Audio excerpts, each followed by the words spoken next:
أهلاً بيك في بوصلة من كنز، منصة إدارة شغلك على كنز. في الفيديو ده هنقولك إزاي ترفع منتجات جديدة عندك بسهولة لو موجودة على كنز من قبل كده في فئة منتجاتك من على بوصلة.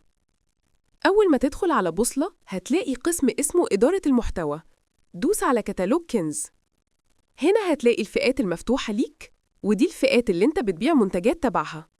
خد بالك إن في فئات تانية مش مفتوحة عندك، ولو دوست عليها مش هيظهر لك منتجاتها، وده عشان انت مش بتبيع منتجات من القسم ده. لو عايز تبدأ تبيع منها هتحتاج تبعت لنا الأول عشان نفتحها لك. في الفئات المفتوحة هتحدد المنتجات اللي عايز تبدأ تبيعها، هتدوس على بيع مع كنز.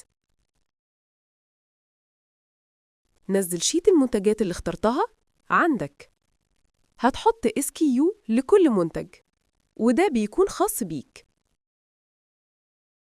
بعد ما تكمل الشيت بترجع ترفع الملف تاني من حمل الفايل الجديد.